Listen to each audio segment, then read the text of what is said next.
So we had a couple of questions about what a pilot would entail if you're a school district, and I wanted to answer that. This wouldn't be a full implementation. Trying to throw 4 kits into your classroom in 1 year is probably not the most highly recommended thing to do. So the idea would be if you volunteered your school, and saying you're interested doesn't mean you're going to do it. You're allowed to back out. I might put your feet to the fire a little bit, but not too much. But the idea would be if you were a pilot school or district, you would implement 1 or 2 kits in the first year. But I'm not done. In the summer, as we said, there would be professional development for your teachers on implementing them. And we are looking at finding it will be funded. You're not paying for it. We have to find the funding for it, but we will. So you're not paying the money for it. The kits, the manufacturers we're working with right now have been open to supplying the kits for a pilot basis, and if you chose to implement it, then you would buy them when textbook adoption, this curricular materials adoption cycle came around. Are you not suggesting a grade level wide adoption of a kit, but just a few kits to be tried? A few kits at each grade level. And each grade level? Yes, so that it would be an entire school. And would there only be a few kits available, or would some districts have the option of, let's say, kit 1 and 2 and... Kit 3 and 4, yes, we would provide that option. Okay, but would the training then be for all the kits? You would go through the training of the materials, so we would keep it consistent by the district, and the training that you would do would be for the specific kits that you'd be doing. Can I a tiny bit about the curriculum review? Can I say something about that? Sure. Study? Okay.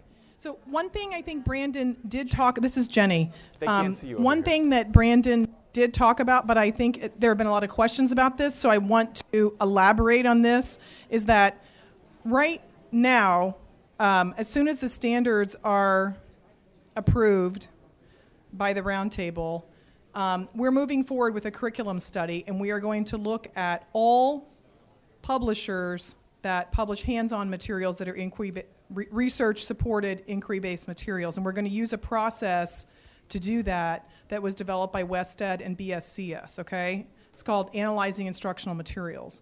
And so we're going to do this process over the next couple of months so that we can make a recommendation statewide which materials align best to our new standards. And so you will have a recommendation from the state as to what materials to adopt. That will cut down on everybody doing something different and the management nightmare that ensues. Does that make sense?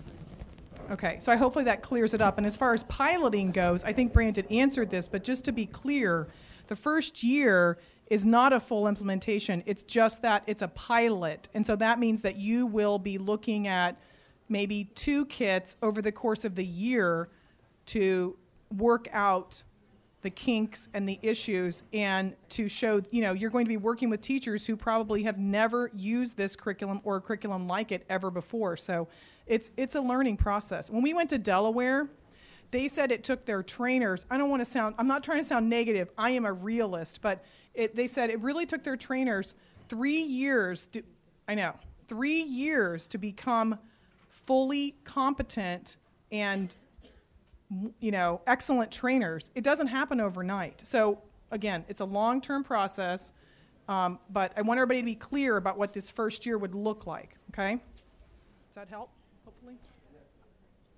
Are there any other questions that people have that they would like to have answered? And again, as we said, if you say we're interested in doing a pilot, it doesn't mean you're saying we're going to pilot. Oh, yes.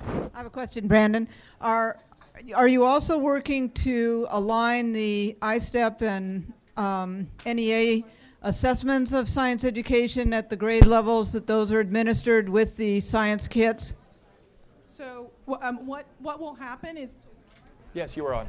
What will happen is that once the standards are adopted, we allow for a year of opportunity to learn, and then this year we will begin the process of what we have to, go into discussions and talk about, are we going to keep 4th and 6th, and we have to re-benchmark everything. So it's a lengthy process of redoing the assessments. But of course, absolutely, that is going to happen. It has to happen. It's going to happen. So, but you won't. The testing on that will not happen until probably spring of 2012, and please don't quote me on that. There's a lot of people in this room that could try to quote me on that, so I'm hoping that.